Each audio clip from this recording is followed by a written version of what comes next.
नमस्कार दोस्तों, आप देख रहे हैं रहस्य के पार। इस वीडियो में एक्सप्लेन करेंगे वैम्पायर डायरीज का सीजन 4 का एपिसोड नंबर 2। तो चलिए शुरू करते हैं। शुरू करने से पहले कहना चाहूंगा इस प्लीज वीडियो को लाइक करें, जितनी ज्यादा लाइक्स उतनी जल्दी मैं नेक्स्ट पार्ट लाऊंगा। चैनल को सब्सक्राइब करें जिससे मैं अमेजिंग और कंटेंट ला सकूं, और इंस्टाग्राम पे फॉलो करें जहां पर मैं आपको लेटेस्ट न्यूज दूंगा चैनल के बारे में। तो अब चलिए शुरू करते हैं episode number 2 right now.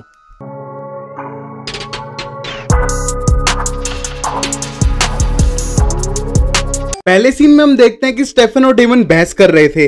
Daemon चाहता है कि अलीना एक ह्यूमन ब्लड पे फीड करे और एक तरह से धीरे धीरे कंट्रोल करना सीखे। वहीं हम देखते हैं स्टेफन को जो उसे एनिमल ब्लड पे फीड करना सिखाता है, जिससे कि वो एक तरह से एडिक्टेड ना हो और अपने आप पे पहले से कंट्रोल कर रखे। और ये दोनों बहस करने लगते हैं। वहीं पर स्टेफन बोलता है कि तुम्हें ये समझना चाहिए कि अगर वो किसी ह्यूमन पे फीड करेगी तो बाद में उसको बहुत बुरा फील करेगा, और वो बहुत ही सेंसिटिव पर्सन है। और तुम्हें पता होगा, अगर एक बार वैम्पायर सेंसिटिव फील करने लगता है तो याद रखना वो अपनी ह्यूमैनिटी टर्न ऑफ कर लेता है, और फिर वो कभी सही नहीं हो सकती है। तभी डेमन बोलता है उसको ह्यूमन पे तो फीड करना ही पड़ेगा, ये नॉर्मल नेचर है हमारा, हम वैम्पायर है और हम ह्यूमन पे फीड करते हैं। तभी हम देखते हैं वहां पर अलीना आ जाती है और बोलती है कि तुम्हारे बीच में क्या बहस चल रही है। वहीं डेमन बोलता है कि तुम्हें एक ह्यूमन ब्लड पे फीड करना चाहिए और तुम्हें मेरे साथ मिलके वहां पर हम प्रॉपर ह्यूमन की वेन से ब्लड पियेंगे। और वहीं पर स्टेफन बोलता है नहीं अलीना, तुम मेरे साथ चलो, हम जंगलों में जाएंगे, एनिमल ब्लड पे फीड करेंगे। और ये कहने के बाद डेमन बोलता है ऐसा नहीं हो सकता कि तुम एनिमल ब्लड कंज्यूम कर सको। और ये कहने के बाद हम देखते हैं अलीना स्टेफन के साथ चली जाती है डेमन को छोड़कर। वहीं हम देखते हैं वो पूरा टाइम जंगलों में बिताते हैं और वहां पर वो शिकार करते हैं एक हिरन का। वहीं हम देखते हैं हिरन का खून पीने के बाद उसे हिरन के लिए भी बुरा लगता है। और वहीं पर स्टेफन बताता है कि तुमने उसको मारा नहीं है, जस्ट उसका खून पिया है, और तुमको अपने आप पे थोड़ा कंट्रोल करना पड़ेगा इमोशंस पे, और थोड़े तुम्हारे इमोशंस हाइप हो रहे हैं। तभी हम देखते हैं कि वो एनिमल ब्लड पीने के बाद थोड़ा सही फील करती है। और वहीं पर हम देखते हैं कि फिर से वो दूसरे शिकार के लिए चले जाते हैं, जिससे कि वो उसको सिखा सके कैसे एनिमल हंट करते हैं। वहीं पर हम देखते हैं एनिमल हंट एक तरह से रोमांटिक चीज में बदल जाता है, और जैसे उनके इमोशन हाइप हुए थे वो एक दूसरे के ऊपर किस करने लगते हैं और बहुत ही ज्यादा इंटीमेट हो जाते हैं। उसी मोमेंट पे हम देखते हैं कि अलीना एकदम प्यूक करने लगती है और वहां से भाग जाती है। और हम देखते हैं कि थोड़ी दूरी पे जाके वो ब्लड प्यूक करती है जो उसने अभी ब्लड पिया था, मतलब उसे एनिमल का ब्लड अब हजम नहीं हो रहा है। वहीं हम देखते हैं जहां पर काउंसिल मेंबर्स की डेथ हुई थी लास्ट एपिसोड में, वहां पर एक बंदा आता है जो अननोन है और वहां पे इन्वेस्टिगेशन करने लगता है। वो सारी चीजें ऑब्जर्व करता है कि कैसे मौत हुई होगी। तभी वो एक गैस पाइप देखता है जो हटी हुई थी, और वहां पर लाइटर देखता है और वहां पर रखे लेटर्स देखता है, जिससे वो अपनी थ्योरी बनाने लगता है कि वो कैसे मर सकते हैं। अगले सीन में हम देखते हैं डेमन को जो अभी बैठा हुआ था मिस्टिक ग्रिल्स के बार में, और उसके पास एकदम आती है शेरिफ और न्यूज़पेपर पटक के मारती है, और वहां पर लिखा हुआ था काउंसिल मेंबर्स की हुई है डेथ। और ये कहने के बाद शेरिफ बोलती है कि मुझे तो पता है सस्पेक्ट कौन है। और ये कहने के बाद डेमन बोलता है कि तुम्हें मेरे पे शक है, क्यों? और ये कहने के बाद शेरिफ बोलती है तुम पे शक होगा और किस पे नहीं होगा, तुमने उन सबको मार डाला, मैं उन्हें बचपन से जानती थी और मेरे बहुत अच्छे दोस्त थे वो। और ये कहने के बाद डेमन बोलता है वही दोस्त जो तुम्हारी बेटी को मारना चाहते थे। तभी हम देखते हैं शेरिफ चुप हो जाती है, और वहीं पर डेमन बोलता है अगर मैंने मारे होते तो मैं खुल के स्पीच दे के बताता कि मैंने उन सबको मारा है, और यहाँ तक कि नाइट को पार्टी भी देता सब लोगों को अगर मैंने मारा होता। रियलिटी में मैंने नहीं मारा। और ये कहने के बाद हम देखते हैं वहां पर वही बंदा आता है जो इन्वेस्टिगेशन कर रहा था। फिर हम देखते हैं कि वो अननोन बंदा सीधा आता है शेरिफ के पास, जो डेमन के पास बैठ के बहस कर रही थी कि तुमने मारा है कि नहीं। वहीं पर हम देखते हैं वो बंदा आने के बाद बोलता है शेरिफ मुझे तुमसे कुछ बात करनी है, मुझे बात करनी है उस फार्म में हुए इंसिडेंट के बारे में। और ये कहने के बाद शेरिफ बोलती है कि तुम किसके लिए काम करते हो और क्यों पूछ रहे हो। और ये कहने के बाद वो बंदा बोलता है मैं इंडिपेंडेंट काम करता हूँ और मैं इन्वेस्टिगेशन कर रहा हूँ, इसलिए मुझे इन्फॉर्मेशन चाहिए। और वो अपने आप को इंट्रोड्यूस करता है कॉनर जॉर्डन के नाम से। और ये बात करने के बाद शेरिफ उससे बात करने चली जाती है, और डेमन को शक होता है कि ये बंदा है कौन।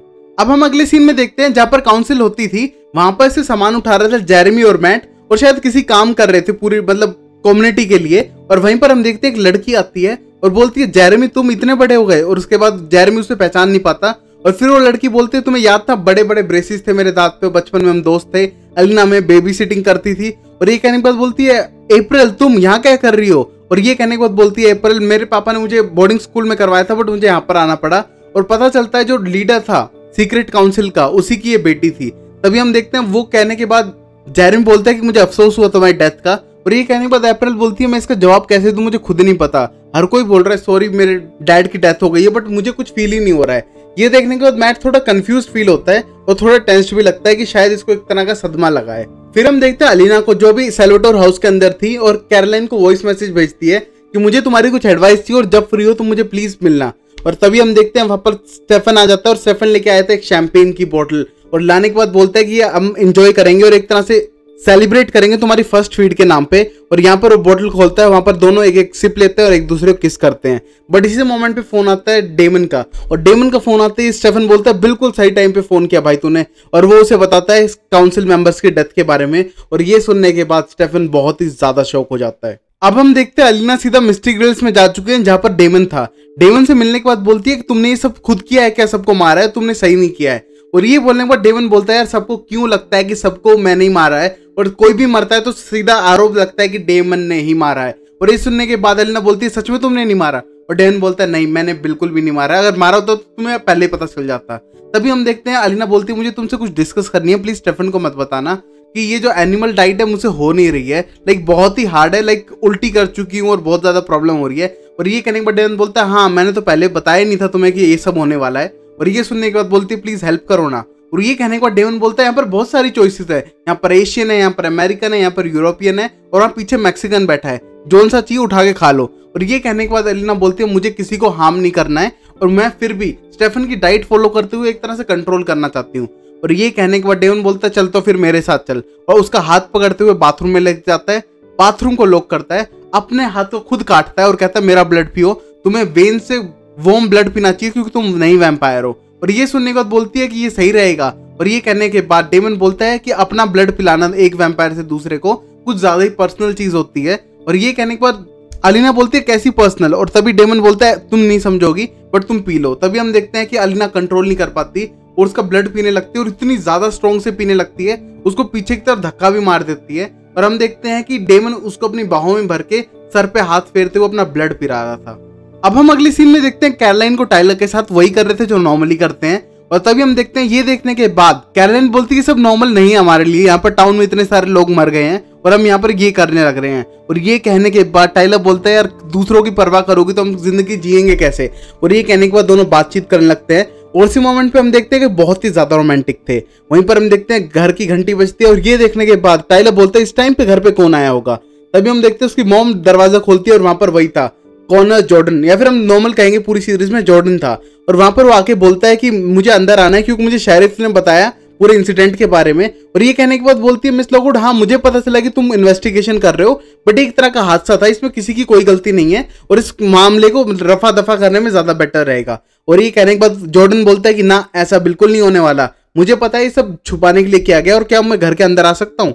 और ये कहने के बाद हम देखते हैं कि वो घर के अंदर आने की कोशिश करता है, उसका हाथ दिखाकर हैंडशेक करता है और अंदर आता है जबरदस्ती। और ये देख के हम देखते हैं टाइलर नीचे उतर के आता है और कहता है कि ये जबरदस्ती क्यों घर में आ गया है। और ये कहने के बाद वो इंट्रोड्यूस करता है अपने आप को टाइलर से, और टाइलर उससे जैसे ही हाथ मिलाता है तभी पता चलता है उसके ग्लव्स के अंदर वेन था और उसका हाथ जलने लगता है। और ये देखते हम देखते हैं कि जॉर्डन अपनी गन भरता है और 3-4 गोलियां सीधा टाइलर को मारता है हाथ पकड़ते हुए। और ये देख के हम देखते हैं टाइलर जमीन पे गिर जाता है और इसकी माँ एकदम डर जाती है। मिस लोग को डरने लगती है अपने बेटे की हालत देख के और चिल्लाने लगती है टाइलर भाग यहाँ से। और हम देखते हैं कि ये सुन के कैरोलाइन नीचे उतरने लगती है। उसी मोमेंट पे हम देखते हैं टाइलर की एकदम आंख खुलती है और डर के वहां से खिड़की तोड़ के भाग जाता है। और ये देख के उसकी माँ एकदम सदमे में थी और वो बंदा उसका पीछा करते हुए भाग जाता है। और यही हम देखते हैं कैरोलाइन जो भी कपड़े मिलते हैं वो ऊपर से जल्दी से पहनते हुए नीचे उतरती है और उसकी मॉम की तरफ देखती है और नीचे ब्लड की तरफ देख के एकदम डर जाती है कि यहाँ पर हुआ क्या है। अब हम देखते हैं कैरोलाइन और टाइलर सीधा पहुंच चुके थे स्टेफन के पास और स्टेफन उसकी वहां से बुलेट्स निकाल रहा था उसकी बॉडी में से और बोल रहा था कि ये वुडन बुलेट्स एक तरह से रिवेन में डिप की हुई। और उसके बाद देखता है कि ये उससे ज्यादा पेनफुल है, अगर यहाँ कोई नॉर्मल वैम्पायर होता तो कब का मर चुका होता। और ये कहने के बाद टाइलर बोलता है कि उसने 1 मिनट नहीं लगाया, जैसे मेरा हाथ जलने लगा उसको कोई हिचक नहीं थी एक वैम्पायर को मारने में। और ये कहने के बाद बहुत ज्यादा टेंस हो जाते हैं सब लोग। और तभी स्टेफन नोटिस करता है कि उन बुलेट्स के ऊपर अजीब सा सिंबल बना हुआ है और ये देखने के बाद उसे लगता है कि ये अलग है, शायद ये स्पेल्ड वाला है। और ये देख के एकदम टेंस हो जाता है। अब अगला हम सीन देखते हैं चर्च के अंदर। हम देखते हैं कि चर्च के अंदर सब लोग गैदर हुए हैं, जो भी लोग मरे थे काउंसिल वाले उनकी एक तरह से मेमोरी में। तभी हम देखते हैं कि वो वहां मैट से मिलती है अलीना और अलीना को बोलता है मैट कि अब तुम सही हो और वैम्पायर बन चुकी हो तो तुम्हें अलग तो फील नहीं हो रहा। वहीं पर वो मैट से नॉर्मल बातें करती है और फिर वो अप्रैल को बैठा हुआ देखती है और अप्रैल के पास जाके बोलती है कि तुम अब सही तो हो, तुम्हारे पेरेंट्स डेथ हुई है और तुम इस सिचुएशन से कैसे कॉप अप कर रही हो। और ये कहने के बाद अप्रैल बोलती है मैं तो कोई फील ही नहीं कर रही हूँ, पता नहीं मुझे कुछ फील ही नहीं हो रहा है और अजीब सा लग रहा है कि मैं वहां पर स्पीच में क्या कहूंगी अपने पापा के बारे में। और वो कहने के बाद बहुत ज्यादा इमोशनल होती है। वहीं हम देखते हैं कि अलीना का पूरा नजर उसकी नस के ऊपर ही थी जो हाथ में थी। और ये देख के हम देखते हैं अलीना कंट्रोल खोने लगती है और अलीना कहती है मैं अभी आती हूँ और वहां से अलीना भाग जाती है क्योंकि उससे अब ब्लड पे कंट्रोल नहीं हो रहा था। अलीना भागते भागते पहुंच जाती है वॉशरूम में और देखते हैं कि वो खूनों की उल्टी करने लगती है और हर जगह खून ही खून बिखर जाता है। वॉश बेसिन में हर जगह खून ही खून था और ये देखने के बाद अलीना डर जाती है और देखते हैं कि उसकी ड्रेस के ऊपर भी खून लग चुका था और ये देख के घबराने लगती है और बहुत बुरी डर जाती है। तभी हम देखते हैं कि वो डेमन को फोन करती है और अपनी पूरी सिचुएशन बताती है और कहती है कि तुम मेरे लिए अलग ड्रेस ला सकते हो। तभी हम देखते हैं डेमन बोलता है हाँ मैं ले आऊंगा। और तभी हम देखते हैं कि थोड़ी देर बाद गेट पे कोई नॉक करता है और वो कोई और नहीं जॉर्डन था और ये देखने के बाद अलीना डर जाती है और डेमन को फोन करके कहती है कि वो क्या गेट पे खड़ा है और क्या वो आ चुका है। और वो कहने के बाद बोलता है नहीं मैं गेट पर नहीं हूं, मैं तो थोड़ी देर में आ रहा हूं। और जो गेट पे खड़ा था उसको बोलती है कि ये अभी एंगेज्ड है, थोड़ी देर में आना। और यहाँ देखते हैं कि वो साफ सफाई करने लगती है पूरे टिश्यूज से लेकर और बहुत बुरी डरी होती है।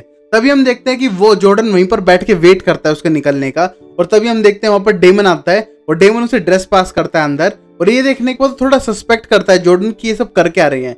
और तभी हम देखते हैं अलीना फेस बाहर निकालती है और कहती है कि मेरी ड्रेस के ऊपर कॉफी गिर गई इसलिए चेंज करवानी थी और ये देखने के बाद अपना गेट बंद कर लेती है। तभी हम देखते हैं कि जॉर्डन खड़ा होता है और डेमन के पास आने लगता है और डेमन उसे देख के अजीब से स्माइल करता है और तभी हम देखते हैं वो अपना हाथ बढ़ाता है हैंडशेक के लिए और तभी हम देखते हैं कि डेमन उससे हाथ नहीं मिलाता और कहता है मैं जर्मोफोब हूं और मैं किसी से हाथ नहीं मिलाता हूं। तभी ये देखने के बाद जॉर्डन बोलता है कि मैं इस टाउन में कुछ वैसे घूमने के लिए आया हूं और ये कहने के बाद डेमन बोलता है घूमने लायक जगह तो नहीं है, थोड़ी बहुत वादियां हैं, थोड़ी बहुत प्लेसेस है, इतना तो कुछ नहीं है। और ये कहने के बाद जॉर्डन बोलता है कि मैं इन्वायरमेंटल क्लीनिंग वाला बंदा हूं, मैं इन्वायरमेंट को क्लीन करने आया हूं यहाँ पर। और ये कहने के बाद हम देखते हैं कि अलीना बाहर आ जाती है और कहती है सॉरी मेरी ड्रेस खराब हो गई थी इसलिए टाइम लगा। और ये कहने के बाद हम देखते हैं कि दोनों फ्यूनरल के लिए निकल जाते हैं वहां से और वहां पर हम देखते हैं अब जॉर्डन को शायद शक हो चुका था। वही हम देखते हैं कि स्टेफन को जो बानी के घर पे पहुंच चुका था उन बुलेट्स को लेकर और तभी हम देखते हैं बानी घर के अंदर थी बट वो गेट नहीं खोलती और बहुत ज्यादा उदास दिखती है। तभी हम देखते हैं स्टेफन बोलता है बानी मैं तुम्हारी सांसों की आवाज सुन सकता हूँ और तुम्हारे दिल की धड़कन भी सुन सकता हूँ, तो प्लीज तुम गेट खोल दो। ये देखने के बाद बानी बहुत ही थकी हारी और मायूस सी गेट खोलती है और तभी हम देखते हैं वो इन्वाइटेड अंदर नहीं था और ये कहने के बाद वो स्टेफन को घर के अंदर इन्वाइट करते हैं, दोनों बैठ के बातें करने लगते हैं। और तभी बानी बताती है कि मैंने वही मोमेंट देखा जब मेरी ग्रैम्स मरी थी, ऐसा लगा फिर से एक बार हो रहा है और एक तरह से मेरी ग्रैम्स की फिर से डेथ हो रही है और बहुत ज्यादा बुरा फील कर रही थी वो। और ये कहने के बाद स्टेफन बोलता है हाँ दूसरी साइड में क्या होता है किसी को भी नहीं पता और बहुत ज्यादा कंफ्यूजिंग है दूसरी साइड। और वो दोनों इस बारे में बात करने लगते हैं। उसी मोमेंट पे हम देखते हैं कि बानी बहुत ज्यादा टेंस्ड और डिप्रेस थी और कहती है कि मैं आजकल तो नॉर्मल मैजिक भी नहीं कर पा रही हूँ और शायद मेरा मैजिक वापस से जा चुका है। और ये कहने के बाद बहुत ही ज्यादा डिप्रेस दिखती है। तभी हम देखते हैं कि स्टेफन बोलता है ओके तुम रेस्ट करो मैं चलता हूँ। और ये कहने के बाद बानी बोलती है तुम बिना काम के तो आते नहीं, तुम काम बताओ क्या है मैं हेल्प करूंगी। और ये कहने के बाद स्टेफन बोलता है नहीं यार तुम रहने दो, तुमसे होगा नहीं, मैं जाता हूँ, तुम रेस्ट करो और बाद में मिलते हैं। और ये कहने के बाद बानी बोलती है नहीं एक बार प्लीज बताओ। तभी वो बताता है कि बुलेट्स दिखाता है उसे पहले और कहता है कि ये बुलेट थी एक बंदे ने मारी है, पता नहीं इतना हाथ लगाने पे भी चलती हैं जैसे कि इन पे किसी तरह का जादू किया हो और एक वैम्पायर को लगे तो शायद उसे मार ही दे। और ये कहने के बाद बानी उन्हें टच करती है और देखती है तो कहती है नहीं इन पे कोई स्पेल नहीं किया हुआ, बट ये सिंबल कैसा है। और ये कहने के बाद स्टेफन बोलता है तुम्हें सिंबल के बारे में पता है। और तभी बानी बोलती है नहीं मैंने इस सिंबल पहले कभी नहीं देखा। फिर हम देखते हैं अप्रैल को जो अपनी स्पीच रेडी कर रही थी और बहुत ही ज्यादा नर्वस दिखाई दे रही थी।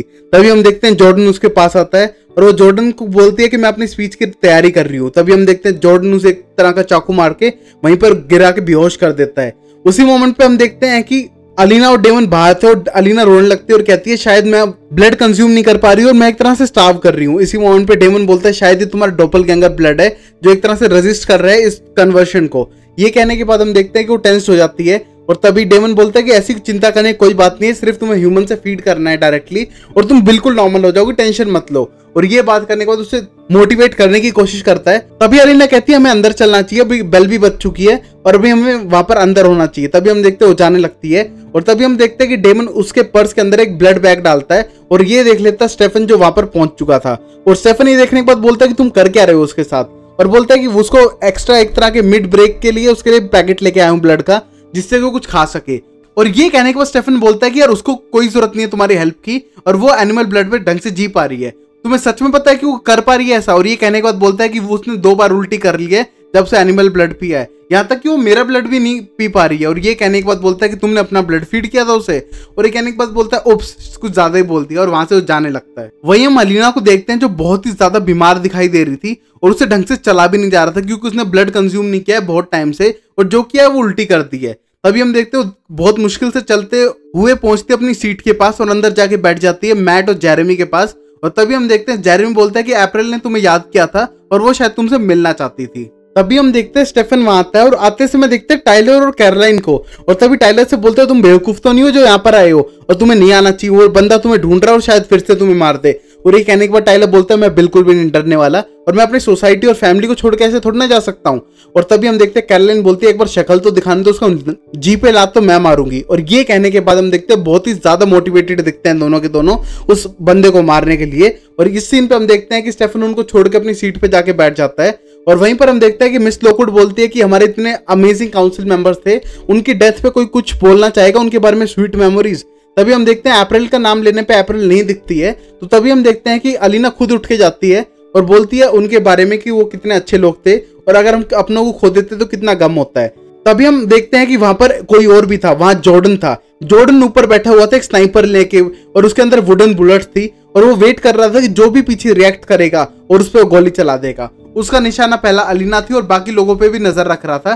तभी हम देखते हैं कि अप्रैल का ब्लड टपक टपक के नीचे जमीन पे गिर रहा था, और वहां पर अगर कोई भी वैम्पायर हुआ तो पीछे मुड़ के देखेगा, और जैसे ही देखेगा वो उस पर गोली चला देगा। और ये देखने के बाद सबको स्मेल आ जाती है, जिस तरह की कैरोलाइन को आ जाती है, टाइलर को आती है, डेमन को आती है और स्टेफन को आती है। और वहीं पर डेमन बोलता है कि ये तो एक ट्रैप है, बिल्कुल भी पीछे मत मुड़ना वरना तुम मर जाओगे। और ये कहने के बाद हम देखते हैं बहुत ही डिप्रेस दिखते हैं सारे के सारे लोग। तभी हम देखते हैं अलीना अपना स्टेज पे कंट्रोल खोने लगती है और उसकी आंखें लाल सी होने लगती है, और ये देख के हम देखते हैं स्टेफन उसके पास पहुंच जाता है और उसको उतार के लाता है और कहता है कि शायद इसकी तबीयत खराब है।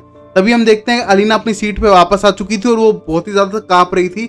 और तभी हम देखते हैं मैट पूछता है इसको हो क्या रहा है, और बोलता है कि इसने बहुत दिनों से फीड नहीं किया है और उसको ब्लड की सख्त जरूरत है। और इसी मोमेंट पे हम देखते हैं डेमन बोलता है कि मैं पीछे जाता हूँ, उसकी बजा के आता हूँ और हम यहाँ से निकलते हैं। और ये कहने के बाद स्टेफन बोलते हैं ना ऐसा मत करना, सबके सामने हम एक्सपोज हो जाएंगे और सब लोगों को हमारे बारे में पता लग जाएगा, ऐसा नहीं होना चाहिए। तभी हम देखते हैं कि अलीना कंट्रोल नहीं कर पाती और कांपने लगती है, और ये देखने के बाद हम देखते हैं बिल्कुल भी उस पर कंट्रोल नहीं होता है। कहती है अब मैं बिल्कुल भी कंट्रोल नहीं कर सकती हूँ, पीछे से मुझे ब्लड की स्मेल आ रही है जो शायद अप्रैल का है। और ये कहने के बाद हम देखते हैं बहुत बुरी तरह से कांपती है, और ये देख के मैट बोलता है इनफ, तुम क्या करो मेरे ऊपर फीड कर लो और तुमको कोई प्रॉब्लम भी नहीं होगी और मुझे भी कोई प्रॉब्लम नहीं होगी और किसी को पता भी नहीं चलेगा। और तभी हम देखते हैं सब लोग प्रेयर के लिए उठते हैं, और प्रेयर करते टाइम हम देखते हैं कि अलीना उस पर शिफ्ट हो जाती है मैट के ऊपर और मैट से गले लगती है। और वहीं पर हम देखते हैं ये सारी चीजें पीछे बैठा जॉर्डन अपने स्नाइपर पे देख रहा था और उसका निशाना अभी भी अलीना थी। तब वो देखता है अलीना एकदम रोने जैसी लगती है और वो उसे गले लगती है, तो उसको लगता है शायद ये गले ही लग रही है, बट हम देखते हैं अलीना उस पर फीड करने लगती है और ये किसी को पता भी नहीं चलता। और अलीना कुछ ब्लड पीने के बाद एकदम नॉर्मल हो जाती है। और तभी हम देखते हैं कि स्नाइपर वाला जॉर्डन जो था उसको लगता है अब अलीना एक वैम्पायर नहीं है।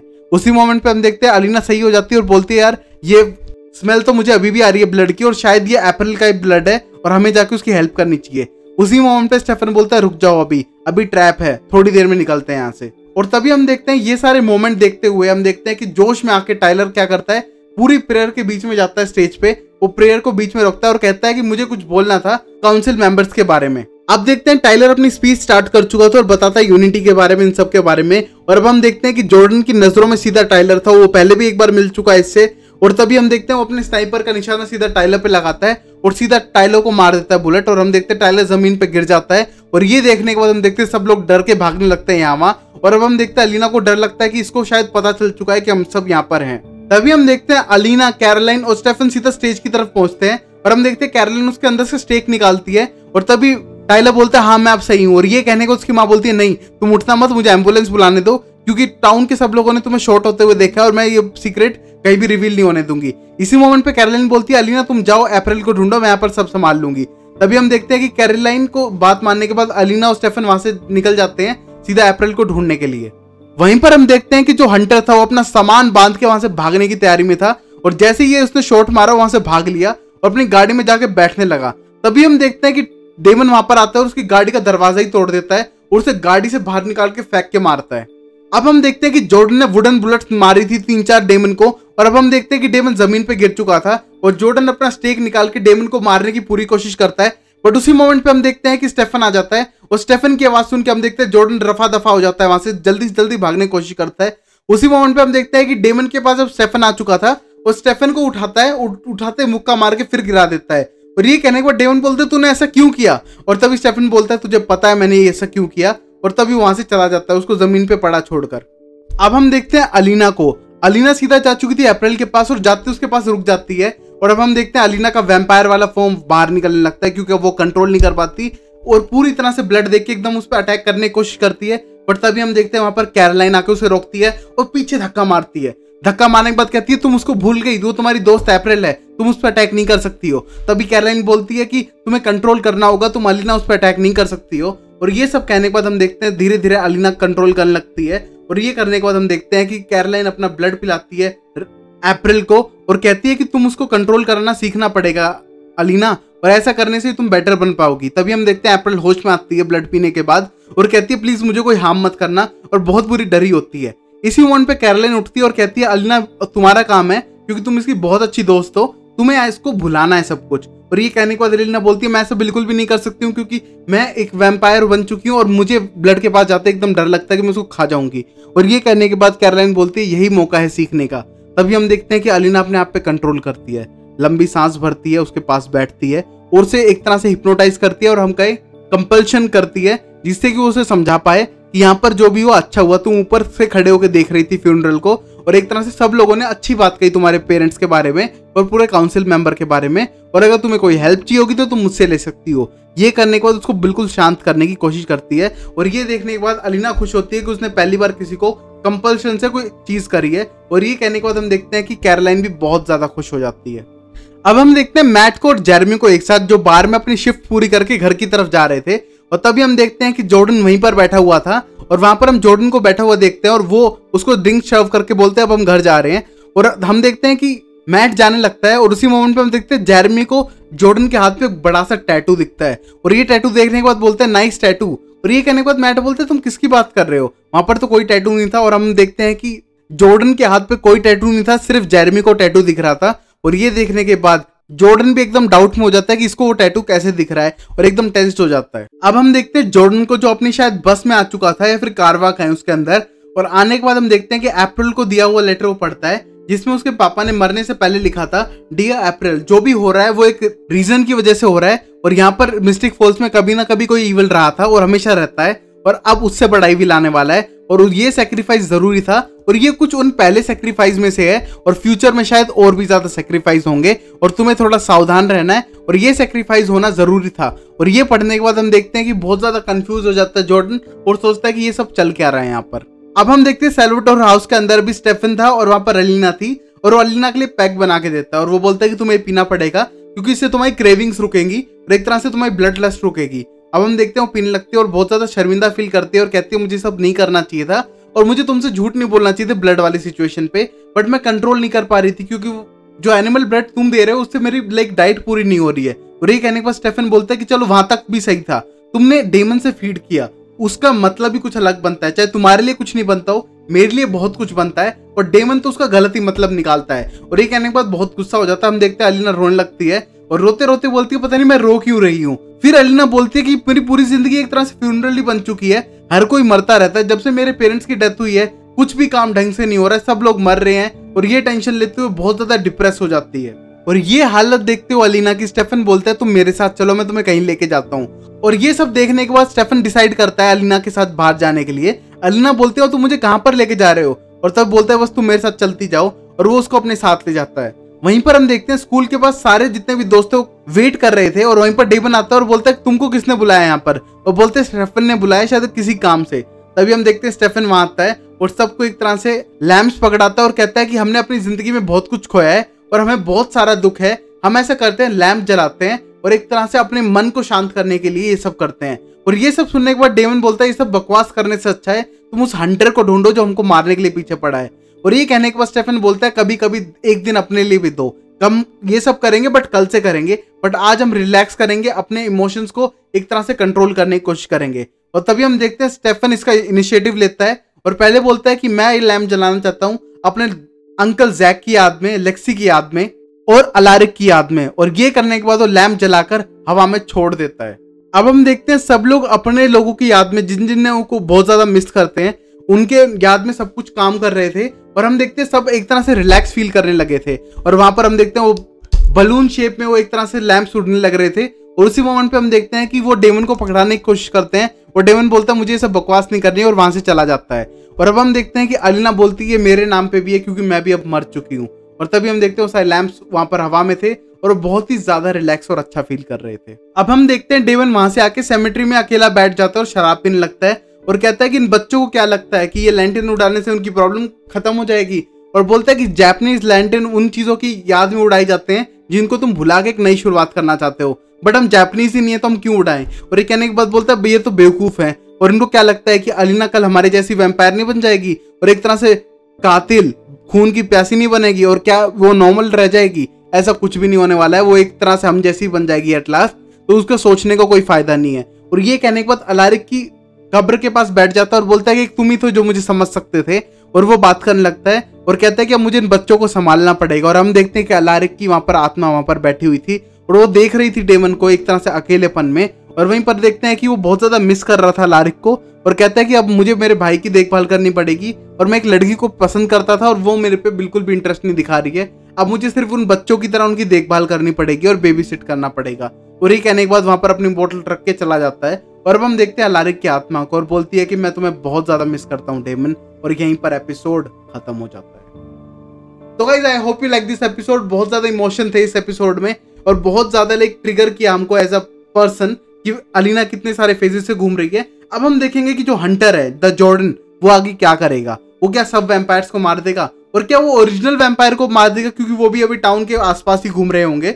और वहां पर हम देखेंगे कि अब टाइलर और कैरोलाइन की क्या रिलेशनशिप रहती है, और वहीं पर हम देखते हैं कि जॉर्डन को तो पता चल चुका है टाइलर के बारे में और उसे तो एडमिट होना चाहिए हॉस्पिटल के अंदर। तो अब आगे क्या होगा वो देखेंगे अगले एपिसोड में। और अब हम जानेंगे बानी की जो ग्रैंड माँ की डेथ होने के बाद भी डेथ हुई है और वो शायद के सही हो पाएंगी, ये सब मिलेगा अगले एपिसोड में। तब तक के लिए लाइक शेयर सब्सक्राइब करें, और जितने ज्यादा लाइक उतनी जल्दी वीडियो आएगी। तो guys I hope you like this video, like share subscribe करो, मिलते हैं अगली वीडियो में। तब तक के लिए अपना ख्याल रखो and tata and bye bye.